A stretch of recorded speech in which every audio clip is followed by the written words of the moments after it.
vídeo de hoje vai falar sobre o 10º Objetivo do Desenvolvimento Sustentável da ONU, entre os 17 objetivos. E esse objetivo vai tratar sobre reduzir desigualdades. É um assunto espinhoso, é um assunto delicado, é um assunto urgente aqui nesse país que tem estratos da população que vivem de forma muito diferente. A gente é um país grande, a gente é um país continental, e a gente, quando começa a estudar os números, começa a estudar os estratos das populações, né, os diferentes estratos da população, a gente vê que a gente tem diferentes países dentro do Brasil. E de uma forma bastante injusta, uma herança de 350 anos, e a gente precisa resolver essas questões urgentemente.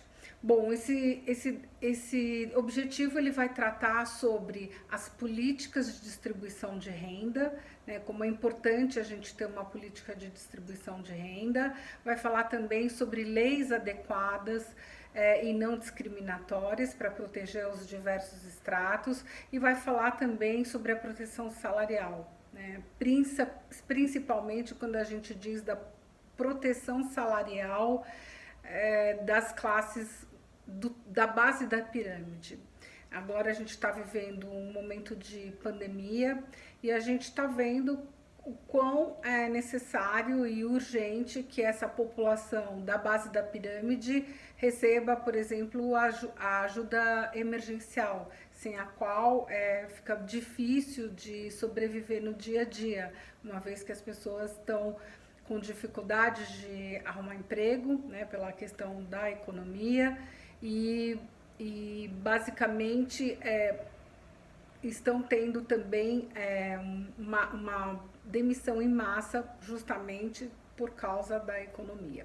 Mas independente da pandemia, esse problema da desigualdade social, ele não acontece de hoje, ele se agrava hoje com a questão da economia, mas a desigualdade social no Brasil, ela vem de algum tempo. Ela cresceu nos últimos 5 anos. De 2014 a 2019, a desigualdade social cresceu no Brasil.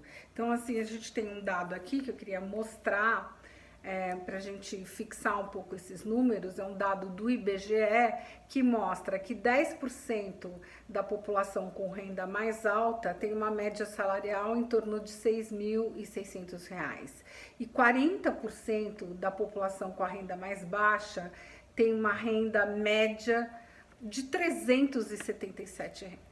376 reais. É uma coisa assim, é discrepante, né? Então a gente diz que aqui no Brasil a gente tem as Bélgicas, a gente tem o Haiti, a gente tem a África subsaariana, mas não, tudo dentro do Brasil. A gente tem realidades muito diferentes dentro do mesmo Brasil.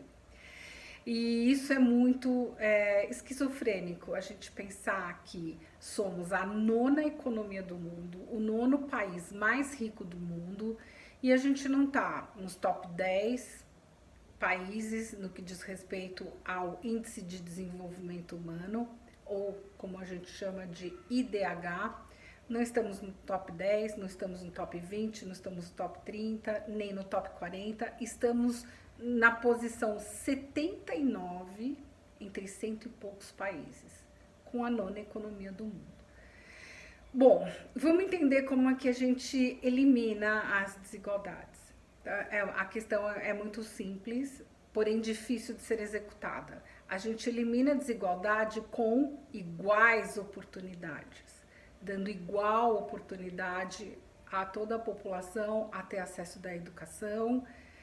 A partir da educação, essas populações vão ter acesso e qualificação para o emprego, e também oportunidade de uma proteção da renda, e também uma oportunidade de todos os estratos da população estarem representados nos poderes públicos. Então, na verdade, o que a gente tem aqui hoje no Brasil é uma elite que não representa todos os estratos da população, resolvendo coisas por toda a população, por todos os estratos da população. Já foi pior, melhorou em termos de representatividade dos diversos estratos, mas ainda a gente tem um longo caminho a percorrer. Né? A gente olhando os nossos representantes, não só na política, mas nas empresas, os líderes de empresas, os presidentes de empresa, em todas as áreas a gente vê que existe uma falta de representatividade dos diversos estratos da população, e a gente precisa resolver isso. Quando a gente fala dos países com maior índice de desenvolvimento econômico, é muito fácil as pessoas falarem assim, ai, não, então se são todos iguais, são países comunistas. Nada disso. Nos top 10, o que a gente tem lá? Temos a Noruega, temos uma Suíça, temos uma Irlanda, temos uma Alemanha, temos Hong Kong, que em 20 anos mudou a sua história, com pesadíssimo investimento na educação. Temos a Austrália, temos a Islândia, entre outros. Estar entre os top 20, até entre os top 30 já estaria de ótimo tamanho. Mas estamos na posição 79, o que é muito ruim. Né? E quando a gente pensa no Brasil, quais são as populações mais vulneráveis que a gente tem no Brasil? Temos, em primeiro lugar, os pretos e pardos, depois temos as mulheres e depois temos os jovens. Vamos grupos a grupo por grupo. Então, pretos e pardos, a gente tem num país, né, temos 520 anos de história, mas desses 520 anos de história, temos 350 anos de escravidão. Né? Ou seja, a população preta e parda no Brasil é livre há 132 anos. E mesmo assim, quando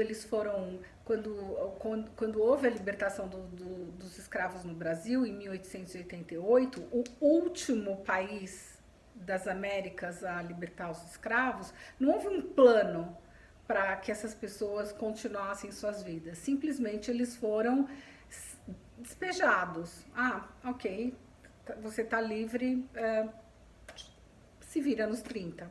E é isso que a gente vem fazendo desde então, muitos, né?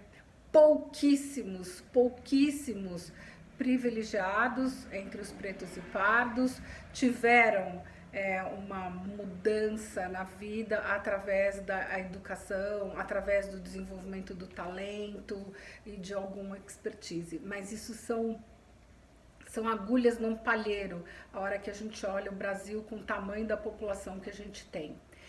Até a desigualdade de oportunidades entre pretos e pardos se dá em todos os aspectos, inclusive em atividades as mais modernas que se pode imaginar. A semana passada eu estava vendo uma live sobre creators, pessoas que são influenciadores digitais do YouTube, do Instagram, enfim, de todas as plataformas. E qual não foi a minha surpresa que nessa live pessoas do grupo Pretos e Pardos estavam falando que até entre os creators existe uma diferença na remuneração versus brancos, enfim, de outros estratos da população, de outras etnias, né?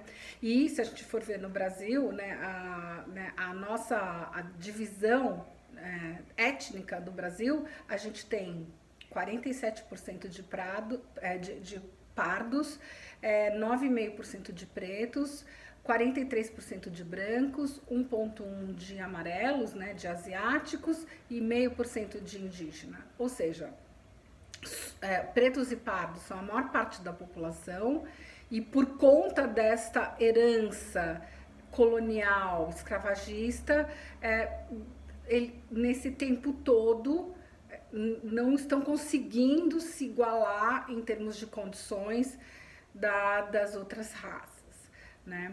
Então, essa é a questão da desigualdade de raça. Aí, quando a gente fala só para terminar a questão da desigualdade de raça, tem um debate incrível dizendo a favor ou contra cotas, enfim. Eu acho essa questão quase que absurda, né? Por mais que as pessoas falem assim, mas eles têm acesso por cota na educação, mas chegam lá, eles não estão tão bem preparados quanto quem veio, enfim, de outro extrato da sociedade. Mas tem que ter a cota, porque se não tiver a cota, a gente não muda essa situação nunca. A gente tem uma dívida de 350 anos, a gente tem um passivo de 350 anos para tentar equilibrar as oportunidades para a raça preta e parda em todos os âmbitos da sociedade, né? Seja na educação, no trabalho, na representatividade. Segundo grupo, mulheres. Mulheres é um outro que a gente diz, um outro grupo vulnerável aqui no Brasil. A mulher estuda mais, trabalha mais, ganha menos que o homem. Em qualquer classe social, tanto na classe A como na classe D. Isso é uma coisa também. Fazendo a mesma atividade, a mulher ganha 76% do que o homem ganha. Tá? O terceiro extrato social vulnerável são crianças. Então, a gente tem aqui, num dado do PNAD de 2016, um número de crianças trabalhando, e novamente, entre essas crianças trabalhando, 35,8% eram brancas e 63,8% negras, pretas e pardas trabalhando. Então, o que isso vai causar? Se as crianças estão trabalhando, elas não podem estudar, o que, de novo, aumenta o fosso, aumenta a desigualdade. Então, a gente tem que, como meta, como objetivo, lutar para que todos os estratos da população, em especial os mais carentes, tenham oportunidades de educação e também oportunidades de coisas básicas que a gente já viu nas outras ODSs, como acesso à água, à luz, a esgoto e também internet. A gente está vendo agora, ao vivo, como a questão da educação, das escolas públicas e privadas, como está acontecendo uma defasagem, de novo, uma desigualdade pelo fato das crianças das escolas públicas e com menor condições de renda estão enfrentando um problema gigante por não terem acesso à internet, não terem um notebook e porque as escolas públicas não estão preparadas para o ensino à distância. Então, de novo, é uma situação de contexto que agrava uma desigualdade que já existia. E, por fim, na nossa pesquisa, com 1.207 brasileiros, né, quando a gente fala da questão social, a gente tem 51% dos nossos entrevistados que valorizam empresas e marcas que fazem ações sociais.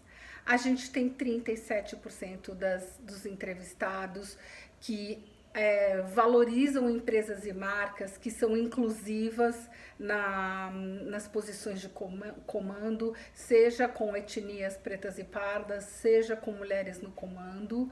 E repetindo o que a gente já falou em outras ODSs, a gente tem 60% dos nossos entrevistados dizendo que a educação é a causa principal, é a causa maior que precisa ser resolvida, seguido da proteção das crianças, do investimento em saúde e também da erradicação da pobreza.